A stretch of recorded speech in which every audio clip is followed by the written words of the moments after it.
নমস্কাৰ মোৰ প্ৰিয় বন্ধু বান্ধৱীসকল, তোমালোকে কেনেকৈ আছা? আশা কৰো ঈশ্বৰৰ কৃপাত সকলো একদম বিৰাট ভালেই। সো বন্ধুসকল, তোমালোকে যিদৰে থাম্বনেলত দেখিছা এটা ভিডিঅ' আৰু মাৰ্কস তোমালোকৰ কিমান হ'ব?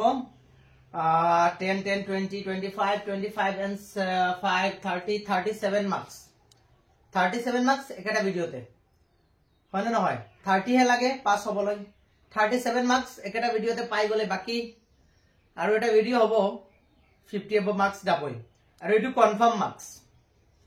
পাবা মানে পাবা। সো বন্ধুসকল, তোমালোকৰ প্ৰথমতে মই শিকাম এপ্লিকেশন ৰাইটিং। এপ্লিকেশন ৰাইটিংত তোমালোকৰ 10 মাৰ্কস আহে, নিশ্চিত হৈ যোৱা কমন পৰিবই, 10 মাৰ্কস কমন পৰিবই।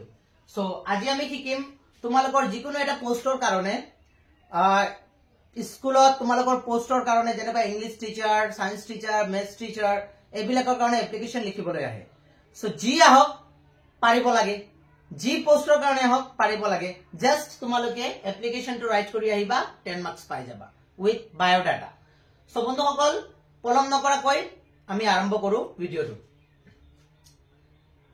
কুৱেশ্যনত চাবা, তোমালোকে এপ্লিকেশন ৰাইটিং যত আছে তাত লিখা থাকিব যে এখন এপ্লিকেশন লিখা স্কুলৰ প্ৰিন্সিপাললৈ যে তুমি কিবা এটা পোষ্টৰ কাৰণে ইংলিশ টিচাৰ হ'ব পাৰে, মেথছ টিচাৰ হ'ব পাৰে, সায়েন্স টিচাৰ হ'ব পাৰে, তাৰ কাৰণে এপ্লাই কৰি আছা। তো তাৰ কাৰণে তুমি কেনেকৈ লিখিবা? তুমি এডভাৰটাইজমেন্টখন চাইছা যিকোনো এটা নিউজ পেপাৰত, আৰু সেই নিউজ পেপাৰখন চাই তুমি কি কৰিছা? আগ্ৰহিত হৈ সেই পোষ্টৰ কাৰণে এপ্লাই কৰিছা আৰু এপ্লিকেশন লিখিছা। সেই এপ্লিকেশনটো কেনেকৈ লিখিবা চোৱা। প্ৰথমতে তোমালোকে লিখিবা application for the post of, কোনটো পোষ্ট হয়, English teacher, maths teacher, science টিচাৰৰ কাৰণে যি হয় সেইটো বহাই দিবা। ইয়াত বোলে সায়েন্স টিচাৰ, বোলে ইংলিশ টিচাৰ, বুজি পাইছা? ইংলিশ হলে ইংলিশ, সায়েন্স হলে সায়েন্স, মেথছ হলে মেথছ, ইয়াত লিখি দিলা। পিছত কি কৰিবা? টু দা প্ৰিন্সিপাল লিখিবা, লিখিবা your স্কুল নেম। ইয়াত তোমালোকৰ স্কুলৰ নামটো উল্লেখ কৰিবা। স্কুলৰ নাম তোমালোকৰ নিজৰ স্কুলৰ নহয়, কুৱেশ্যন পেপাৰত যিটো নাম দিয়া থাকিব সেইটো উল্লেখ কৰিবা। ওকে, কুৱেশ্যন পেপাৰত নাম দিয়া থাকিব, স্কুলৰ নাম সেইটো উল্লেখ কৰিবা। যদি নাথাকে তেতিয়াহলে নিজাববীয়াকৈ এটা লিখি দিলে হ'ব, যেনেকুৱা ৰাম নিকেতন অথবা বিদ্যা নিকেতন অথবা কিবা এটা নাম দি দিবা, XYZ স্কুল দিলেও হ'ব। সিটি নেম, সিটিটো উল্লেখ কৰিবা, সিটি চহৰ কোনখন,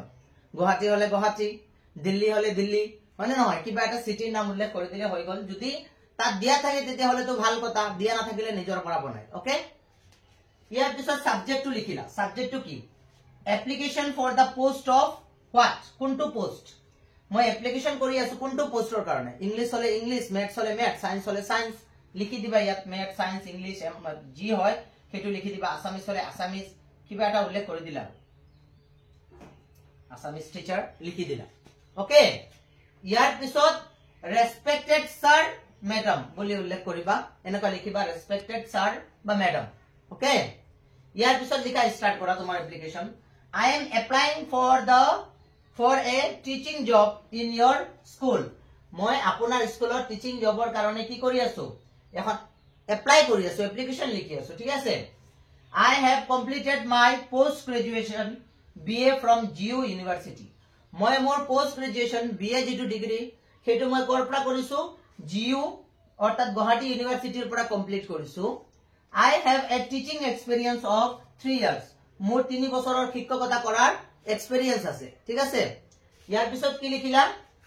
I am very hard working and dedicated my work. মই বহুত পৰিশ্ৰম কৰো মোৰ ওয়াৰ্কৰ কাৰণে আৰু ডেলিকেট কৰো, নিচাবৰ কৰি দিও নিজকে নিজৰ কামত। ঠিক আছে,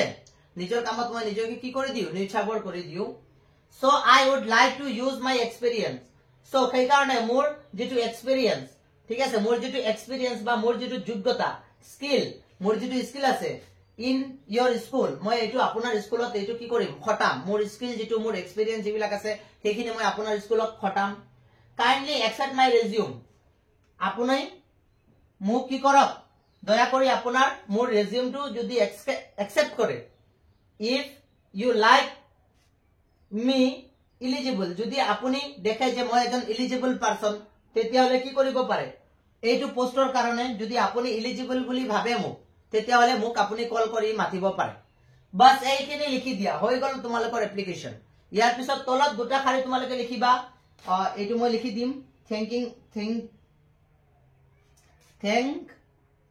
ইয়াত নহব বাৰু মই এইখিনি তোমালোকৰ ওপৰত লিখি দিম এইখিনি তোমালোকে চাই লবা এইখিনি তোমালোকে স্ক্ৰিনশ্বট মাৰি লিখি লোৱা এইখিনি লিখিলে হ'ব যিকোনো পোষ্টৰ কাৰণে হওক টেনচন নাই বন্ধুসকল লজিকেল যি পোষ্টৰ কাৰণে হওক এইখিনি লিখিলে হৈ যাব বুজি পাইছা অলপমান বাকি আছে সেইখিনি মই ওপৰত দেখাই দিম পিছত তোমালোকৰ আৰু এটা এপ্লিকেশন ৰাইট কৰিব লাগে সেইটোও মই দেখাই দিম ঠিক আছে সো এইখিনি লিখি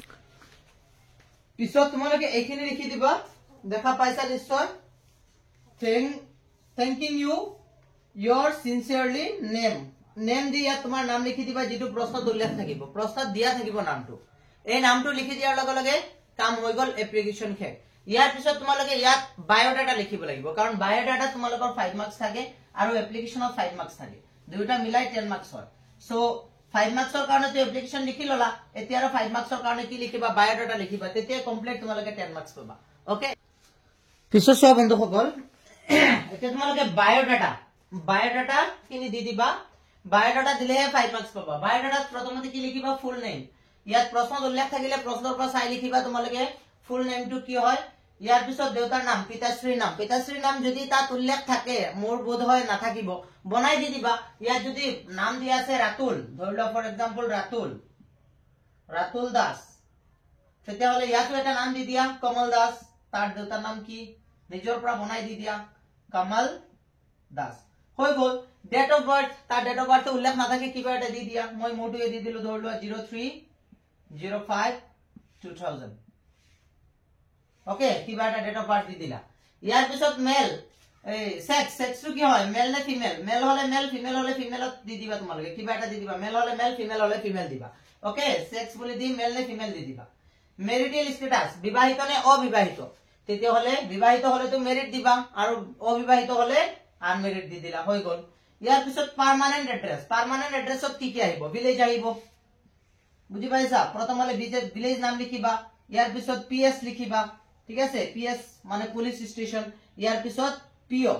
পোস্ট অফিস বাস পিও পোস্ট অফিস দি দিবা ওকে বাস হৈ গল এইটা ইয়াৰ পিছত কি দিলা চোৱা ফোন নম্বৰ কিবা এটা দি দিয়া ধৰিলো মই মোৰটোৱে দি দিলো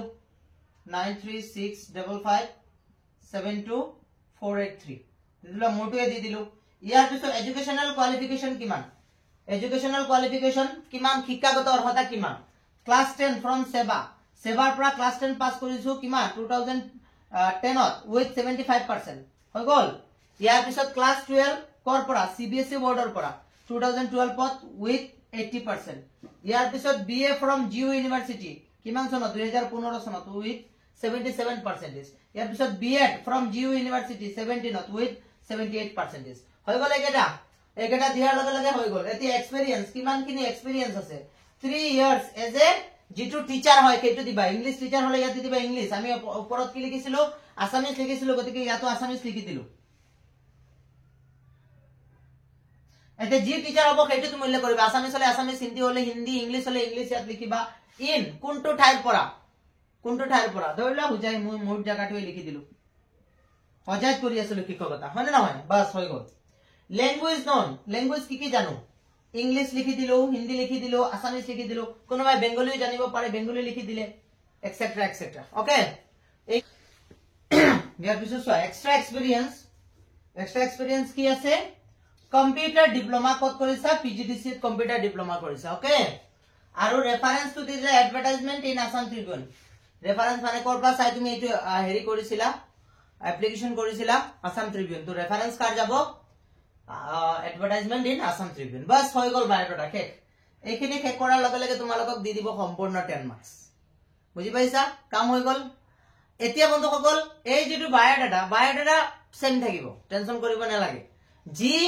জি এই তোমালোকৰ এপ্লিকেশন ৰাইটিং নাও কেলে বায়োডাটা খিনি সেম এতিয়া এপ্লিকেশন আৰু এটা লিখাই দিম সেল এক্সিকিউটিভৰ কাৰণে যেটো বিক্ৰী কৰে যে বিক্ৰী কৰোতা সেল এক্সিকিউটিভ তাৰ ওপৰত কোনো এটা তুমি বিজনেস লাইনত সেল এক্সিকিউটিভ থাকে সেই সেল এক্সিকিউটিভৰ কাৰণে এটা আহে প্ৰায় আহি টকা দেখা যায় সো সেল এক্সিকিউটিভটো লিখাই দিম কিন্তু বায়োডাটা এইটোৱে থাকিব এই বায়োডাটাটো ভৰি দিলে হৈ যাব বুজি পাইছা এই বায়োডাটা সেম টু সেম তোমালোকে লিখি দিলে হৈ যাব জাস্ট পোষ্টৰ ঠাই যেটো পোষ্ট লিখা আছে সেই পোষ্টৰ ঠাই তোমালোকে কি কৰি দিবা যেটো টিচাৰ আছিল যে পোষ্ট অফ তোমালোকৰ লিখিছিলা কি মেথছ টিচাৰ ইংলিশ টিচাৰ তাত লিখি দিবা পোষ্ট অফ সেল এক্সিকিউটিভ বাস হৈ গল এতিয়া সেল এক্সিকিউটিভৰ বিষয়ে লিখাই দিম, সেইটো লিখি লবা। তোমালোকৰ হয় এনেকুৱা এটা পোষ্টৰ কাৰণে আহিব, নহলে সেল এক্সিকিউটিভৰ কাৰণে আহিব, 10 মাৰ্কছৰ আহিব। সো সেইটো লিখি দিলে কাম হৈ যাব। এতিয়া সেল এক্সিকিউটিভৰটো লিখাই দিম, এইবাৰ কিন্তু চান্সেছ বেছি সেল এক্সিকিউটিভ হয়। সো এতিয়া সেল এক্সিকিউটিভৰটো আহি গল। সেল এক্সিকিউটিভ আহিলে কেনেকৈ লিখিবা, যদি সেল এক্সিকিউটিভ মানে বিক্ৰী কৰোতা যিজন থাকে তাৰ ওপৰত 3বাৰ নে 4বাৰ আহি গৈছে, সো এইটো আহে যদি এনেকুৱা লিখিবা তোমালোকে। প্ৰথমতে সেন্ডাৰ এড্ৰেছ, সেন্ডাৰ এড্ৰেছ মানে তুমি কৰ পৰা সেন্ড কৰি আছে এপ্লিকেশনখন, সেইটো এড্ৰেছ লিখিবা। যেনেকৈ মই লিখিছো 16 NH মানে নেশনাল হাইৱে কিমান 16 নয়া বাজাৰ হোজাই আসাম, এটা এড্ৰেছ দি দিলো। তোমালোকে তোমালোকৰ এটা এড্ৰেছ দি দিবা, অথবা যদি এড্ৰেছ তাত উল্লেখ থাকে প্ৰশ্নৰ এড্ৰেছটো দিবা, নাথাকিলেতো প্ৰব্লেম নাই, ডাইৰেক্ট এইটো বহাই দিলেও শুদ্ধ। মই যেটো লিখিছো সেইটো লিখিলেও শুদ্ধ। ওকে, ডেট এটা দিলা, ওকে, তোমালোকে নিজৰ ইচ্ছামতে দিব পাৰা, আৰু এইটো দিলে অসুবিধা নাই। পিছত লিখি দিও the regional director Guwahati Assam, receiver address, যিজনে ৰিসিভ কৰিব, কাক লিখিছা, ৰিজিনাল ডাইৰেক্টৰক লিখিছা, মানে নহয় গুৱাহাটীত লিখিছা, গুৱাহাটীত আছে ৰিজিনাল ডাইৰেক্টৰ, মানে নহয় আসামৰ গুৱাহাটীত। সেইটো মানে কাক লিখিছা তুমি, যিজন যিটো তুমি সেল কৰিবলৈ যত গৈ আছা তাৰ যিজন মানে ফাউন্ডাৰ হ'ব বা যিটো কোম্পানীত গৈ আছা সেই কোম্পানীকে লিখিছা ন, সেই কোম্পানীৰ, সেই কাৰণে the regional director of Assam Guwahati লিখিছো। ঠিক আছে, এপ্লিকেশনটো কি, তোমাৰ এপ্লিকেশনৰ উদ্দেশ্যটো কি, সাবজেক্ট কি, application for the post of sale executive, কিহৰ কাৰণে,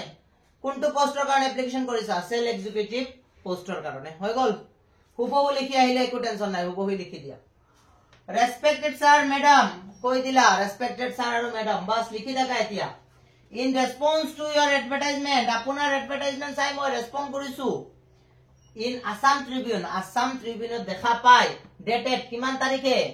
24 তাৰিখ 2023 যিটো আপোনালোকে আসাম ট্ৰিবিউনৰ যিটো নিউজ দিছিলে সেইটো দেখিয়ে মই আপোনাৰ এই লেটাৰখন লিখি আছো। কোনে, আই এম অমুক, কোন নাম লিখি দিয়া তুমি, কোন যাৰ যি নাম আছে, কমল সীতা লিখি দিয়া, আৰু সীতা লিখি দিছো এইবাৰ, বুজি পাইছা, লিখি দিলা কিবা এটা নাম। ওকে, ইয়াৰ পিছৰখিনি এইখিনি স্ক্ৰিনশ্বট কৰা, পিছৰখিনি লিখে, ইয়াৰ পিছত লিখিলে এইটো সব পিছত এইখিনি লিখি যাব। Writing you this application to apply for the post of sales executive in your company, কি লিখিছা, মই রাইটিং কৰি আছো this application কিহৰ কাৰণে,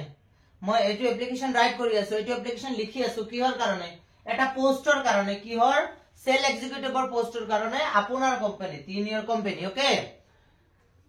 I am a management postgraduate, মই পোস্ট গ্রাজুয়েট উইথ কি specialisation in sale and marketing, couple with an experience of 3 years including 2 years automobile marketing। মানে সোয়া কি কৈছে, I am management of post graduate, মই ম্যানেজমেন্টত কি কৰিছো, ম্যানেজমেন্ট যেটো সাবজেক্ট তাতে পোস্ট গ্ৰাজুয়েশন মোৰ ক্লিয়ার আছে, বুজি পাইছা, উইথ স্পেশালাইজেশন, স্পেশালি হিসাবত, ইন সেলস ডিপার্টমেন্ট, যেটো বিক্রি কৰা যেটো ডিপাৰ্টমেন্ট তাতে কি কৰিছো, মই মোৰ পোস্ট গ্ৰাজুয়েশনটো ক্লিয়াৰ কৰিছো, আৰু মাৰ্কেটিংত। ঠিক আছে, আৰু কিহত, মাৰ্কেটিংত। couple with an experience 3 years, আৰু মোৰ 3 বছৰৰ এক্সপেৰিয়েন্সও আছে, ইনক্লুডিং আৰু ইনক্লুডিং কৰি তাৰ লগতে কি আছে 2 years অটোমোবাইল মাৰ্কেটিংৰো এক্সপেৰিয়েন্স আছে, 2 বছৰ মই অটোমোবাইল মাৰ্কেটিংও কৰিছো। Okay, hoping for your favourable reply, মই আশাবাদী হৈ আছো আপুনি যে মোৰ পক্ষত ৰিপ্লাইটো দিব। ঠিক আছে, বাস ইমানখিনি হৈ গল। থ্যাংকিং ইউ yours truly, নেমটো দি দিবা, বাস হৈ গল। এইখিনি হুবহু লিখি দিয়া, একো টেনশন নাই, মানে তোমালোকৰ এইটো সেল এক্সিকিউটিভৰ বিষয়ে আহিলে এইটো লিখি আহা, টেনশন নাই, 10/10 পাবা। হৈ গল, পিছত কিন্তু বায়োডাটা, এতিয়া তোমালোকে বায়োডাটাটো মই আগতে যেটো লিখাই দিছো সেইটো লিখি দিলে হৈ যাব, বুজি পাইছা, আগতে যেটো লিখাই দিছো সেইটো বায়োডাটা তলত লিখি দিবা। এপ্লিকেশনত হৈ গল, গোটে এপ্লিকেশন 10/10 পাবা। এপ্লিকেশন রাইটিং শেষ, এতিয়া আমি শিকিম কি, আমাৰ ৰিপোৰ্ট ৰাইটিং 10 মাৰ্ক। এতিয়া সো ৰিপোৰ্ট ৰাইটিং সাধাৰণতে কি প্ৰকাৰৰ হয়, প্ৰথমতে আমি ৰিপোৰ্ট ৰাইটিং জনাৰ আগতে ৰিপোৰ্ট মানে কি সেইটো বুজি লোৱাটো উচিত। ৰিপোৰ্ট মানে সাধাৰণতে কিবা এটা ঘটনা তোমাৰ চকুৰ আগত পৰিলক্ষিত হৈছে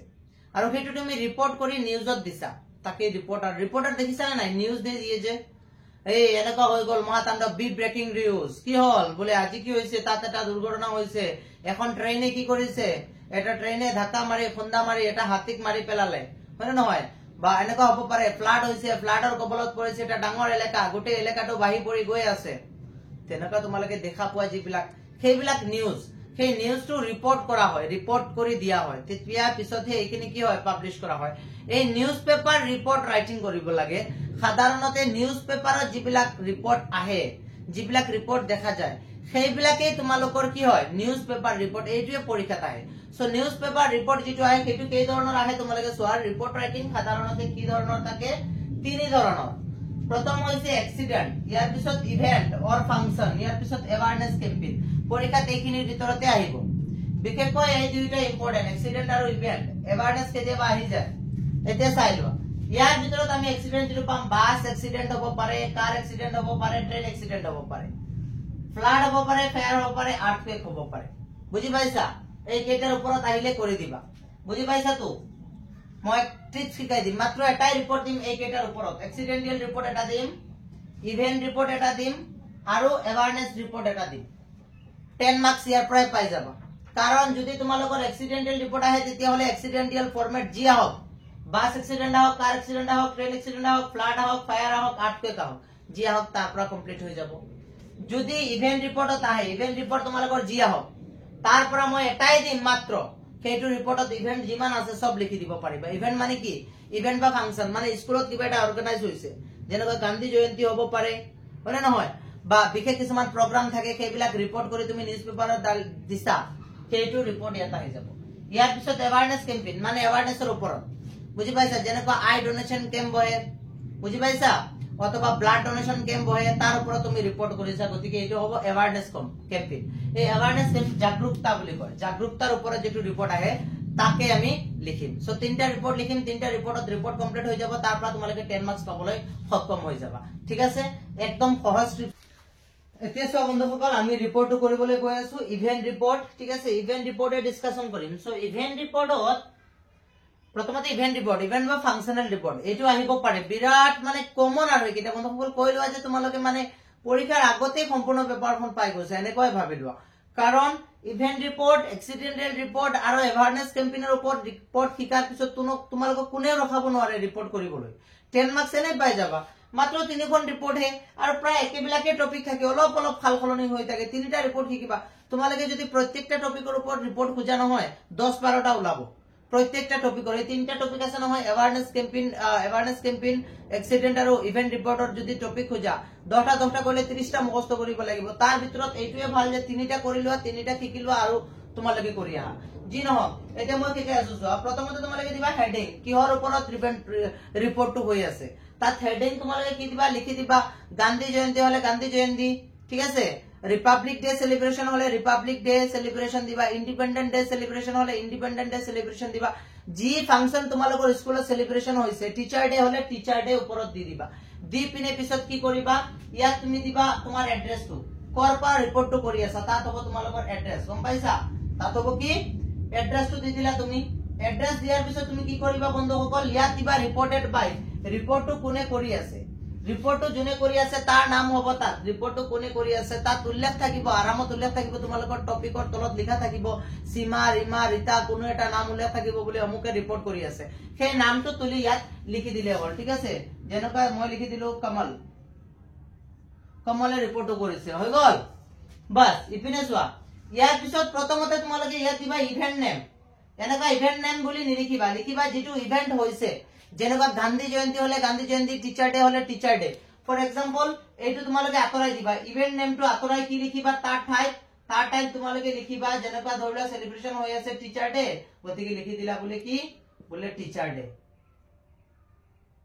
টিচাৰ ডে। বুজি পাইছা? টিচাৰ ডে লিখি দিলা। Teacher day was organized by, কোনে অৰ্গানাইজ কৰিছে? ষ্টুডেন্টে কৰিলে ষ্টুডেন্ট, স্কুল বুলি ক'লে স্কুলৰ নাম দি দিবা, যেনেকুৱা RPJ পাব্লিক স্কুল, যি দিনো এটা পাব্লিক স্কুল দি দিলা। হা, কিবা এটা নাম দি দিলা। ইয়াৰ পিছত চোৱা, অন কোনটো ডেটত, ডেটটো ইয়াত লিখিবা, যেনেকুৱা 29th 5th September 2023 দি দিলা। হা, প্লেস কোনটো ঠাই, এই ইয়াত প্লেস উল্লেখ কৰিবা, যেনেকৈ ধৰি লোৱা হোজাই, মই হোজাই দি দিম। হৈছে হৈ গল ইয়াৰ পিছত চোৱা the function was started at function to সাধাৰণতে 9 বাজি স্টাৰ্ট হয় গতিকে এইটো কমন লাইন লিখি দিলে হৈ যাব 9 am and lasted till কিমান বাজিলৈকে চলি আছিল 4 বাজিলৈকে pm okay many people student participate in it বহুতো লৰা ছোৱালী আৰু ইয়াত n দি দিলে বেছি ভাল হ'ব and student participated it okay হৈ গল ইয়াৰ পিছত ইমান লিখাৰ পিছত প্ৰথম প্যাৰাগ্ৰাফ হৈ গল ইমানখিনি লিখিলে তোমালোকে 2 মাৰ্কস পাই আছা চিন্তা কৰা পিছৰ প্যাৰাগ্ৰাফটো চোৱা the meeting was started with a chore song Bharat हमको जान से प्यारा है যেটো মিটিং সেইখন স্টার্ট হইছে এটা দেশভক্তমূলক গানৰ দ্বাৰা যেটো নেকি আছে भारत हमको जान से प्यारा है by a groups of student এটো কোনে গাইছে এটা গ্ৰুপস অফ ষ্টুডেন্টে গাইছে after the song গানটো শেষৰ পিছত the students facilitating by the teachers student বিলাকে টিচাৰ সকলক ফেসিলিটেট কৰিছে সম্বোধনা জনাইছে গামুচাৰে ঠিক আছে and ইয়াত দিবা facilitated by teachers with assamese gamcha আৰু দুটা মান ওয়াৰ্ড হৈ গল দিগলিয়া তোমালোকে নিজৰ পৰা বনাই লিখি লিবা হা and honorable people আৰু কাক দিছে honorable people সকলক দিছে সম্মানীয় লোক সকলক গামুচা দিছে okay many students participated in it বহুত লৰা ছোৱালী ইয়াত কি কৰিছে ভাগ লৈছে পাৰ্টিসিপেট কৰিছে and perform dance show আৰু ডান্স শো তাত কৰিছে ডান্স শোৰ পাৰফৰম্যান্স কৰিছে তাত ঠিক আছে and also different আৰু also different পিছত নাই লিখি দি আছো পাই যাবা ঠিক আছে এইকে স্ক্রিনশট মাৰি লিখি লোৱা এটা বন্ধুসকল চোৱা পিছত কি আছিল ডিফাৰেন্ট টপিকস পিছত লিখা ইয়াৰ পৰা the CM of our state was invited as the chief guest হিচাপে কাক মাতা হৈছে আমাৰ CM হয় না নহয় আমাৰ CM ক মাতা হৈছে he delivered a speech তেওঁ এটা স্পিচ দিলে এটা ভাষণ দিলে and motivated the student সকলক প্ৰেৰণা দিলে সকলক কি কৰিলে অনুপ্ৰেৰণা দিলে the CM was distribute the awards সকলক একল পিছত CM জনে কি কৰিলে awards যিবিলাক প্ৰাইজ আছিল সেইবিলাক ডিস্ট্ৰিবিউট কৰিলে to the student লৰা ছোৱালী he was feeling তেওঁ অনুভৱ কৰিলে very happy বৰ খুব অনুভৱ কৰিলে it was very successful event এটো এটা বৰ successful event হল সো এটো হৈছে তোমালোকৰ ইভেন্ট ৰিপৰ্ট ৰাইটিং ইয়াৰ পৰা জি ইভেন্ট ৰিপৰ্ট ৰাইটিং না হকলে তোমালোকৰ জি কোনো ফাংচন টিচাৰ ডে সেলিব্ৰেশন হক গান্ধী জয়ন্তী সেলিব্ৰেশন হক ওয়াৰ্ল্ড এনवायरमेंट ডে সেলিব্ৰেশন হক জি সেলিব্ৰেশন হক এটো তোমালোকে ৰিপৰ্ট লিখি আহিবা মাত্ৰ টপিকৰ ওপৰত নাম চেঞ্জ কৰিবা গান্ধী জয়ন্তী হলে গান্ধী জয়ন্তী টিচাৰ ডে হলে টিচাৰ ডে বাস ফিনিশ এতিয়া আমি কি কিম এক্সিডেন্টাল ৰিপৰ্ট এতিয়া সব বন্ধু হল এক্সিডেন্টাল ৰিপৰ্টটো তোমাৰ সন্মুখত আহি গল সোৱা এক্সিডেন্টাল ভিতৰত মই কি কৈছিলো গাড়ী এক্সিডেন্ট হোক ফ্লাড হোক তোমালোকৰ ফায়াৰ হোক জুই লগা অথবা আৰ্থকুৱেক ভূমিকম্প মানে ইয়াৰ পৰা যি ৰিপৰ্ট না হকলে এনেকুৱা ফৰমেটত হেডু ৰিপৰ্ট লিখিলে হল অলপমান খালখলনি কৰিব লাগিব সেইখিনি মই কৈ দিম সোৱা প্ৰথম প্যাৰাগ্ৰাফ এই যেটো প্ৰথম প্যাৰাগ্ৰাফ হেতু সেম যিকোনো ৰিপৰ্টত তুমি লিখিব পাৰা আৰু তলত এটা প্যাৰাগ্ৰাফ দিম যেটো নেকি যিকোনো ৰিপৰ্টত লিখিব পাৰা এক্সিডেন্ট ৰিপৰ্ট হ'ব লাগে এক্সিডেন্টাল ৰিপৰ্ট হলেই হ'ল মাজৰ প্যাৰাগ্ৰাফটো খলনি হ'ব যদি তোমালোকৰ এক্সিডেন্টাল ৰিপৰ্ট আহে গাড়ীৰ লগত গাড়ীয়ে খুন্দা খাইছে তেতিয়া হলে মাজৰ প্যাৰাগ্ৰাফ এইটো লিখিবা ভূমিকম্প হলে মই আকৌ এটা প্যাৰাগ্ৰাফ দিম সেইটো লিখিবা আৰ্থকুৱেক হলে আৰু এটা প্যাৰাগ্ৰাফ দিম সেইটো লিখিবা ফায়াৰ হলে মানে জুই লগা হলে আৰু এটা প্যাৰাগ্ৰাফ দিম সেইটো লিখিবা আৰু ফ্লাড হলে আৰু এটা প্যাৰাগ্ৰাফ দিম সেইটো লিখিবা মানে মাজৰ প্যাৰাগ্ৰাফটো খালখলনি হ'ব বাকি সব প্যাৰাগ্ৰাফ সেম থাকিব ওপৰৰ প্যাৰাগ্ৰাফ এইটোৱে লিখিবা তলৰ প্যাৰাগ্ৰাফ এটা দিম সেইটো লিখিলে হল মাজৰ প্যাৰাগ্ৰাফটো খালখলনি ৰিপৰ্ট হিচাপত খালখলনি কৰি লিখিলেই হৈ যাব ওকে এতিয়া ৰিপৰ্ট অন কিহত ৰিপৰ্ট কৰি আছা তুমি এক্সিডেন্ট গতিকে লিখিবা ৰিপৰ্ট অন এক্সিডেন্ট বুলি লিখি দিবা ডেটটো উল্লেখ কৰিবা ইয়াত আৰু ৰিপৰ্ট কোনে কৰি আছে আগৰ দৰে ৰিপৰ্টটো কোনে লিখি আছে সেই মানুহজনৰ নাম লিখি দিলে হল ঠিক আছে প্ৰশ্ন দিয়া থাকিব সোৱা ইয়াৰ পিছত তুমি লিখিলা এইটো a serious accident took place on date লিখিলা yesterday লিখিবা ইয়াৰ পিছত লিখিবা ইন প্লেস কোনটো ঠাই প্লেসৰ ঠাইটো লিখিবা কোন ঠাইত হৈছে হোজাই গুৱাহাটী যিকোনো ঠাইত লিখি দিবা এট around টাইম ইয়াত লিখিবা টাইম কোনটো টাইমত হৈছে মেনি পিপল বেডলি এফেক্টেড বহুত মানুহ বেয়াভাৱে আহত হৈছে এণ্ড ডাইড আৰু মৰিছেও but no one came to forward to help this people কিন্তু কোনেও বাহিৰলৈ ওলাই অহা নাই এই মানুহসকলক বচোৱাৰ হতে বুজি পাইছা বস এইখিনি লিখি দিলা যিকোনো ৰিপৰ্টত এই 3 লাইন লিখিব পাৰা ওকে নেক্সট ওয়ান ইয়াত মই গাড়ীৰ এক্সিডেন্টৰ ওপৰত লিখিছো সেই কাৰণে গাড়ীৰ এক্সিডেন্টটো দি দিছো ইয়াত কিন্তু বেলেগ জুই হলে বেলেগ হ'ব আৰ্টকুৱেক হলে বেলেগ হ'ব ফ্লাড হলে বেলেগ হ'ব সেইখিনি দি যাম টেনচন নলবা accident took place between two vehicles এটা এক্সিডেন্ট হৈছে দুটা ভেহিকলছৰ মাজত ঠিক আছে first vehicles and second vehicles কি first vehicles and second vehicles ইয়াত তোমালোকে নাম উল্লেখ কৰিবা চোৱা ফাৰ্স্ট ভেহিকলত কি লিখিবা তোমালোকে যদি কাৰ হয় তেতিয়া হলে কাৰ অটো ৰিক্সা হলে অটো ৰিক্সা মানে জিটু দুটা গাড়ীৰ মাজত খুন্দা খাইছে সেই গাড়ী দুটাৰ নাম দিয়া থাকিব গতিকে প্ৰথমতে তোমালোকে এখনৰ নাম লিখিবা ইয়াৰ পিছত সেকেন্ড ভেহিকল যত পাবা তাতে আৰু এখন গাড়ীৰ নাম লিখি দিলে হৈ গল সো ধৰি লৈছা তোমালোকৰ কিহৰ মাজত এক্সিডেন্ট হৈছে কাৰ এণ্ড অটো ৰিক্সা তেতিয়া হলে প্ৰথমত লিখিবা কাৰ আৰু দ্বিতীয়ত লিখিবা এ অটো ৰিক্সা বাস হৈ গল বুজি পাইছা এই দুইটা উঠাই ফাৰ্স্ট ভেহিকল সেকেন্ড ভেহিকল উঠাই কি লিখিবা কাৰ অটো ৰিক্সা যদি দিয়া থাকে যদি বেলেগ দিয়া থাকে তেতিয়া হলে তোমালোকৰ বাস অথবা কাৰ দিয়া থাকিব সেইটো লিখিবা মোটামুটি গাড়ীৰ নাম থাকিব এটা গতিকে সেইখিনি তোমালোকে ইয়াত আৰু ইয়াত দিবা সেইটো তোমালোকৰ প্ৰশ্নৰ পৰা উঠাই দিব পাৰিবা ওকে সো ইয়াত পিছত আৰু চেঞ্জ কৰিবলগীয়া প্ৰয়োজন নাই লিখি যোৱা the first vehicle was coming from the east while the second vehicle was coming from the opposite side এখন পূৰ্বৰ পৰা গাড়ী আহিছিলে আৰু তাৰ অপোজিট সাইডৰ সন্মুখৰ ফালে আৰু এখন গাড়ী আহি কি কৰিছে ধাক্কা মাৰিছে just then the driver of first vehicle lost his control first যিখন গাড়ী আছিল সেইখনৰ গাড়ীৰ ড্ৰাইভাৰে মানে কন্ট্ৰোল লস হৈ গল তাৰ কন্ট্ৰোল হেৰুৱাই দিলে on steeringৰ পৰা and hit the second vehicle আৰু second vehicle ক কি কৰিলে হিট কৰিলে বুজি পাইছা the driver of the second vehicle যিজন driver died on the spot জাগাতে মৃত্যু হৈ গল and many want to ইয়াত তোমালোকে অলপ চেঞ্জ কৰিব পাৰা যদি এজন মানুহ মৰে এটা বহুত মানুহ মৰিলে দিবা many এজন মৰিলে 1 আৰু দুজন মৰিলে 2 যিকোনো এটা দিবা ইয়াত সব নিদিবা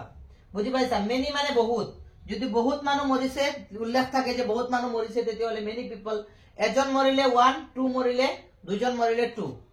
person got serious injuries বুজি পাইছা ও মৰিলে নহয় ইনজুৰিজ হৈছে বুজি পাইছা মানে তেওঁলোকে দুখ পাইছে ঠিক আছে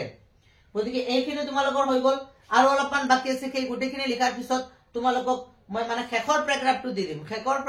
প্যাৰাগ্ৰাফ যেটো হ'ব সেইটো সকলো ৰিপৰ্টতে তোমালোকে লিখিব পাৰা যি ৰিপৰ্ট আহিব সব ৰিপৰ্টতে শেষৰ প্যাৰাগ্ৰাফ আৰু প্ৰথম প্যাৰাগ্ৰাফটো আমি লিখিব পাৰো মাজৰ প্যাৰাগ্ৰাফ এইটো যেটো লিখিছো সেইটো অলপ খলনি হ'ব এই মাজৰ প্যাৰাগ্ৰাফৰ আৰু অলপমান বাকি আছে সেইখিনি লিখাই দি পিছত তোমালোকৰ শেষৰটো দি দিম আৰু মাজত যি তিনিটা প্যাৰাগ্ৰাফ ফায়াৰ আহিলে কি লিখিব লাগে হয়নে নহয় ফ্লাড আহিলে কি লিখিব লাগে আৰু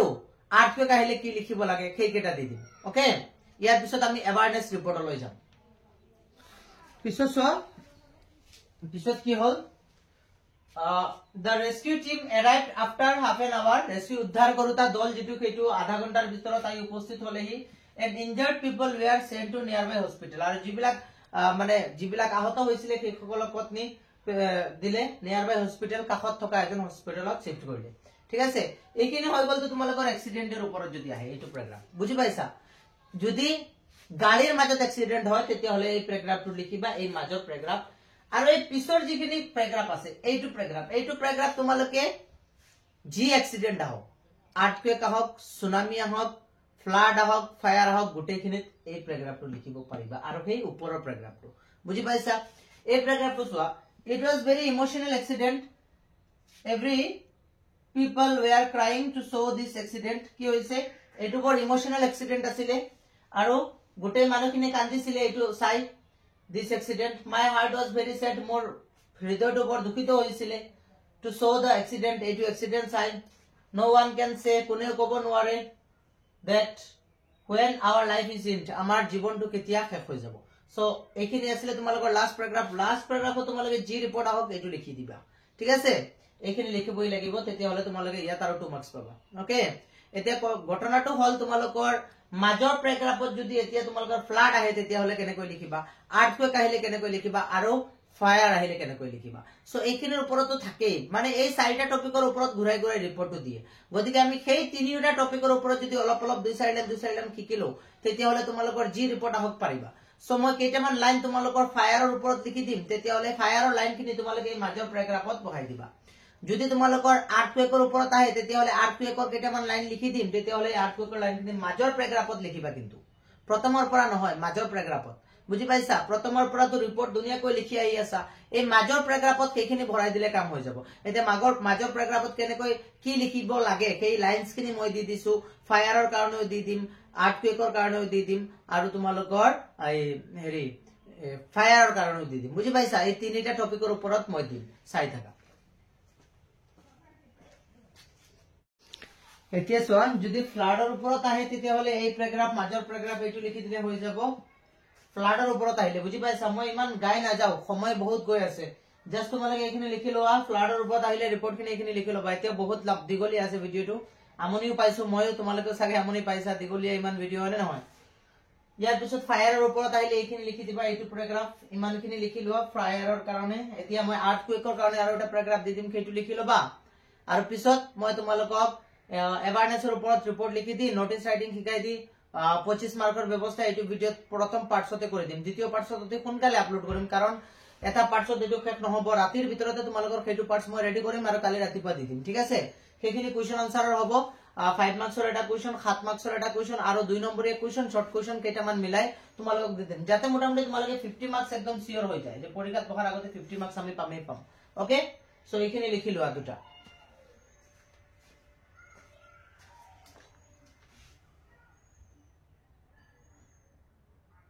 এতিয়া সো আৰ্থকুৱেকৰ ওপৰত যদি আহে তেতিয়াহলে তোমালোকে এইখনি লিখি দি দিবা আৰ্থকুৱেকৰ ওপৰত বুজি পাইছা আৰ্থকুৱেকৰ ওপৰত যদি আহে মিডল প্যাৰাগ্ৰাফ এইটো হ'ব এইটো মিডল প্যাৰাগ্ৰাফ লিখি দিলে তোমালোকৰ আৰ্থকুৱেকৰ ওপৰত হৈ যাব পিছত শেষৰটো দি দিবা আৰম্ভণিটো দি দিবা কাম খালাস বুজি পাইছা এতিয়া আমাৰ ৰিপৰ্টটো এটাই বাকি আছে এইটো ৰিপৰ্ট শেষ হৈ গলে অনলি এৱাৰনেছ আছে তেতিয়াহলে 20 মাৰ্কছৰ মালিক হৈ গলা আৰু অলপ পিছত তোমালোকে লিখিবা সেইটো হৈছে এটাই আছে সেইটো বস্তু হৈছে তোমালোকৰ নোটিছ ৰাইটিংত 5 মাৰ্কছ আই তেতিয়াহলে 25 মাৰ্কছ এইটো ভিডিওত হৈ যাব ধন্যবাদ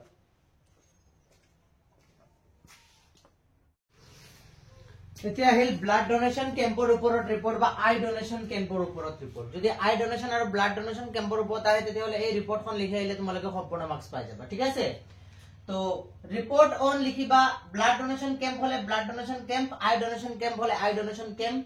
এইটো সাইডত ডেট লিখি ললা আৰু ইয়াত লিখিবা ৰিপৰ্টেড বাই যদি পৰীক্ষা তোমালোকৰ প্ৰশ্নত উল্লেখ থাকিবতো কোনে ৰিপৰ্ট কৰিছে সেই নামটো ইয়াত দি দিলে হ'ল কোনে ৰিপৰ্টটো কৰিছে সীমা ৰিমা কিবা নাম উল্লেখ থাকিব সেই নামটো ইয়াত দি দিবা ওকে নেক্সট এইখিনি লিখি দিবা a blood donation camp was organized in our school village যদি স্কুলত হয় তেতিয়াহলে তো স্কুলত অর্গানাইজ দিবা কত অর্গানাইজ কৰা হৈছে ব্লাড ডোনেশন কেম্পটো যদি স্কুলত হয় তেতিয়াহলে স্কুল যদি ভিলেজত হয় গাঁৱত হয় তেতিয়াহলে গাঁৱত এটো কেনেকৈ বুজি পাবা তোমালোকে প্ৰশ্ন চাই বুজি পাবা প্ৰশ্নত লিখা থাকিব village in your village in your school school লিখা থাকিলে স্কুল বা কলেজ লিখা থাকিলে কলেজ আৰু ভিলেজ লিখা থাকিলে ভিলেজ দিবা ওকে অন ডেট দি দিবা কিমান তাৰিখত হৈছে ঠিক আছে the camp was organized by the sport department of our school college village ঠিক আছে তিনিটা দিব পাৰা দা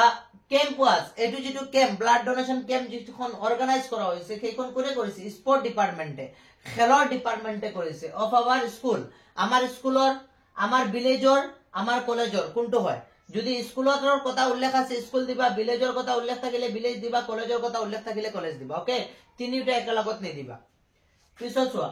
4 doctors and 6 nurses from district civil hospital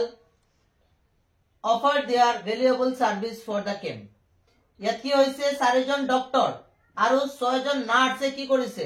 district civil হস্পিটেলৰ এইখিনি আছিল 4 জন ডক্টৰ আৰু 6 জন নাৰ্ছ তেওঁলোকে কি কৰিছিল তেওঁলোকে অফাৰ্ড কৰিছে তেওঁলোকৰ ভ্যালুয়েবল যিখিনি সাৰ্ভিস যিখিনি কাম ফৰ দা কেম্প এই কেম্পৰ কাৰণে দা প্ৰগ্ৰাম started at প্ৰগ্ৰামটো কিমান বাজি স্টাৰ্ট হৈছে এই টাইমটো ইয়াত লিখি দিবা ঠিক আছে many student and teachers donate blood বহুত লৰা ছোৱালী আৰু কি কৰিছে টিচাৰ সকলেও ব্লাড খিনি ডোনেট কৰিছে with proud hearts with গৌৰৱেৰে খুব গৌৰৱেৰে ঠিক আছে ইয়াৰ পিছত তোমালোকে বনাই লিখিবা 5-6 লাইন নিজৰ পৰা বনাই লিখিবা আৰু কি কি হল মানে নহয় নিজৰ পৰা বনাই লিখি দিবা আৰু যদি নোৱাৰা তেতিয়ালে এইখিনি লিখি আহিবা 8 মাৰ্ক হলেতো পাবাই 8 মাৰ্ক নহয় 7 মাৰ্ক মান দিব নিজৰ পৰা বনাই লিখিলে কাম হৈ যাব নিজৰ পৰা বনাই লিখিবা অলপমান ঠিক আছে ইয়াৰ পিছত শেষত এইখিনি সামৰণি কৰিবা 312 units of blood were collected to help কিমান blood collect হৈছে টোটাল 312 units ঠিক আছে 300 liters হ'ব এটো liters দেই liters দিবা and 12 units of blood were collected to help and save the people কিমান এইখিনি blood collect কৰা হৈছে কি কৰিবলৈ মানুহক হেল্প কৰিবলৈ আৰু বচাবলৈ হেল্প কৰিবলৈ আৰু জীবন ৰক্ষা কৰিবলৈ এইখিনি blood কি কৰা হৈছে ৰক্ষা তোলা হৈছে সো এইখিনি আছিল তোমালোকৰ ব্লাড ডোনেশন ওপৰত বন্ধুসকল এতিয়া এইখিনি প্ৰায় কমন পৰি যাব বুলি মোক এনেকা আশা লাগি আছে এটা বস্তু থাকি গল 5 মাৰ্কসৰ কাৰণে সেইটো হৈছে তোমালোকৰ নোটিস ৰাইডিং সেইটো দি দিম আজিৰ ভিডিওটো এন্ড হ'ব আৰু তোমালোকে 25 মাৰ্ক আজি আৰামত গুটাই থাকিবা ওকে তো তোমালোকক দিম মই চাই লোৱা এটো হৈছে notice writing so notice writing কৰোতে কেনেকৈ লিখিবা প্ৰথমতে ওপৰত লিখিবা কলেজৰ নাম যেটো কলেজৰ পৰা তুমি নোটিসখন জাৰি কৰি আছা নোটিস মানে কলেজতে জাৰি কৰা হয় সোৱা নোটিস বস্তুটো কি মই কৈ দিছো মানে কলেজত কিবা এটা ইনফৰমেশন দিবলৈ ধৰিলা লৱাছলি কৰবা জাৰ্নি কৰিবলৈ যাব বা কিবা ফাংচন আছে কালি হ'ব পৰহি হ'ব কিবা এটা ফাংচন আছে সেইখিনি দায়িত্ব দিয়া হয় জেনাৰেল সেক্ৰেটাৰী যে তুমি এটা কাম কৰা এটা নোটিস জাৰি কৰি দিয়া নোটিস বোৰ্ডত তোমালোকে বাহিৰত দেখা পাবা প্ৰায়বিলাক কলেজক বাহিৰত নোটিস বোৰ্ড লিখা থাকে সেই নোটিসত ইনফৰমেশন বিলাক দিয়া হয় ধৰিলা টিচাৰ ডে সেলিব্ৰেশন হ'ব গান্ধী জয়ন্তী সেলিব্ৰেশন হ'ব কৰবা ট্ৰিপছত যোৱা হ'ব এইবিলাক দিয়া থাকে সেই নোটিসত লিখা থাকে সেই লিখাখিনি হে লৰাছলি মানে জেনাৰেল সেক্ৰেটাৰী এইখিনি পাবলিশ কৰিছে লিখি দিছে যে কিবা এটা ফাংচন আছে কৰবা ট্ৰিপস আছে কৰবা জুৱাৰ প্লান আছে এইখিনি লিখি দিব আৰু এইখিনিকে নোটিস বুলি কোৱা হয় ওকে ইনফৰমেশন আচ্ছা নোটিসৰ প্ৰথম কথা আমি সকলোৱে জানো যে নোটিস কিহত লিখিব লাগে এটা বক্সৰ ভিতৰত লিখিব লাগে চাৰি সাইডে তাৰ বাউন্ডাৰি থাকিব লাগে বাউন্ডাৰিটো দি দিবা ফাৰ্স্ট কাম ইয়াৰ পিছত কলেজৰ নাম ওপৰত পিছত ডাঙৰ ডাঙৰ হাতৰ আখৰেৰে লিখিবা নোটিস বুজি পাইছা এইটো সাইডত লিখিবা ডেট আৰু তলত লিখিবা কিহৰ বিষয়ে নোটিসটো জাৰি কৰা হৈ আছে যদি এডুকেশনাল ট্ৰিপস থাকে পৰীক্ষাত প্ৰশ্ন চাবা এডুকেশনাল ট্ৰিপস থাকিব পাৰে সেলিব্ৰেশন থাকিব পাৰে Gandhi Jayanti world environment day বা কিবা কিবি 5 সেপ্টেম্বৰ কিবা সেলিব্ৰেশন হ'ব পাৰে বা কিবা অৰ্গানাইজ হ'ব পাৰে ব্লাড ডোনেশন ক্যাম্প বাই ডোনেশন ক্যাম্প কিবা অৰ্গানাইজেশন হ'ব পাৰে সো এই যেটো থাকিব তাত তোমালোকে ইয়াত এইটো তাত লিখি দিবা যে teacher day celebration blood donation camp মানে নহয় আই ডোনেশন ক্যাম্প পিছত লিখিবা ইয়াৰ পৰ so this is to inform all the student our college is organizing an ইমানলৈকে কমন লাইন এইখিনি তোমালোকে ডাইৰেক্ট লিখি দিবা এইখিনি কত লিখি দিবা ডাইৰেক্ট লিখি দিবা এই সব ইয়াৰ পৰা ইমানলৈকে যিকোনো নোটিসত তোমালোকে লিখিব পাৰিবা যি নোটিস আহিব প্ৰত্যেকটো নোটিসত লিখিবা ইয়াৰ পিছত ইয়াত হ'ব সাবজেক্টটো যদি তোমালোকৰ জাৰ্নি হয় তেতিয়া হলে তোমালোকে জাৰ্নি দিলা এডুকেশনাল ট্ৰিপ টু দিল্লী বুজি পাইছা বা কৰবাত গৈছা সেইখিনি দিছা যদি জাৰ্নি নহয় তেতিয়া হলে সেই প্ৰশ্ন কাকতে বেলেগ কিবা উল্লেখ থাকিব যেনেকুৱা world environment day celebration teacher day celebration কিবা সেলিব্ৰেশন থাকিব eye donation camp blood donation camp এনেকুৱা থাকিব এই সাবজেক্টটো ইয়াত উঠাই দিবা এই সাবজেক্টটো ইয়াত লিখি দিবা এইটো ক্যান্সেল কৰি সেইটো লিখি দিবা বুজি পাইছা আৰু যদি এডুকেশনাল ট্ৰিপস থাকে তেতিয়া হলে এডুকেশনাল ট্ৰিপসে লিখিবা প্ৰবলেম নাই বুজি পাইছা educational trips during summer vacation summer vacationৰ টাইমত সেইটো লিখি দিছা তো যদি তোমালোকৰ কিহৰ হয় ট্ৰিপসৰ কাৰণে হয় যদি কৰবাৰ ট্ৰিপলৈ গৈছা তেতিয়া হলে সেইখিনি আৰু বিশেষকৈ এই যিখিনি এইখিনি প্ৰশ্নতে দিয়া থাকে মাত্ৰ আমি ওপৰৰ এইখিনি লিখিলে হ'ল বাকি যিবিলাক সাবজেক্ট মেটাৰ হ'ব সেইখিনি তোমালোকে কি কৰিবা প্ৰশ্নৰ পৰা চাই উঠাই দি দিলে হৈ গল গম পাইছা প্ৰশ্নৰ পৰা প্ৰশ্নত তুমি পঢ়ি বুজি পাবা তো যে কি বস্তু অৰ্গানাইজেশন হৈ আছে তাৰ পৰা প্ৰশ্নৰ পৰা লিখি দি দিবা ইয়াৰ পিছত এইখিনি কমন লাইন লিখিবা 122 নৱেম্বৰ ডেটো কি আছিল ডে লিখি দিলা ইয়াৰ পিছত গোইং টু কত গৈ আছা তাত লিখি দিলা ঠিক আছে আৰু যদি সেলিব্রেশন হয় তেতিয়া হলে সেলিব্রেট কি সেলিব্রেট হৈ আছে Gandhi Jayanti world environment day সেইটো লিখি দিলা ওকে ইয়াৰ পিছত চোৱা এইখিনি কমন লাইন এইখিনি যিকোনো ৰিপৰ্টত হ'ব interested student may contact with general secretary এইখিনি যিকোনো ৰিপোৰ্টত মানে প্ৰথমৰ এইখিনি আৰু লাষ্টৰ এইখিনি যিকোনো ৰিপোৰ্ট নহয় সৰি এই নোটিস ৰাইটিংও তোমালোকে লিখিব পাৰা আৰু পিছত লিখি দিবা ইয়াত এটা নাম দি দিবা জেনাৰেল সেক্ৰেটাৰি এইজন জেনাৰেল সেক্ৰেটাৰি এই ৰিপোৰ্টখন জাৰি কৰিছে বাস প্যাৰাগ্ৰাফ তোমালোকৰ হৈ গল এইখিনি আৰু এইখিনিতে তোমালোকে পাবা 5 মাৰ্কস সো বন্ধুসকল আজি ৰিপোৰ্ট শিকোৱা হল ৰিপোৰ্টৰ 10 মাৰ্কস প্লাস এপ্লিকেশনৰ 10 মাৰ্কস প্লাস ইয়াত 5 মাৰ্কস গতিকে টোটাল 25 মাৰ্কস হৈ গল তোমালোকৰ এতিয়া তোমালোকৰ আৰু এটা ভিডিও হ'ব যেটোত নেকি তোমালোকৰ 7 মাৰ্কসৰ থাকিব 5 মাৰ্কসৰ থাকিব and 2 মাৰ্কসৰ কমসে কম 5টা মান থাকিব 2 into 5 গম পাইছা यानी कि 10 মার্কস 10 মার্কস আৰু 10 মাৰ্কস কিমান হল ইয়াত 5 7 কিমান 12 12 আৰু 10 কিমান 22 আৰু 22 মাৰ্কৰ আৰু এটা ভিডিও আহি আছে 25 আৰু 22 হলে তো হৈয়ে গল তোমালোকৰ গতিকে আৰু এটা ভিডিও আহি যাব কিটো হ'ব 22 মাৰ্কৰ চাই থাকিবা ভিডিওখিনি ধন্যবাদ আজিলৈ ইমানে সামৰণিছো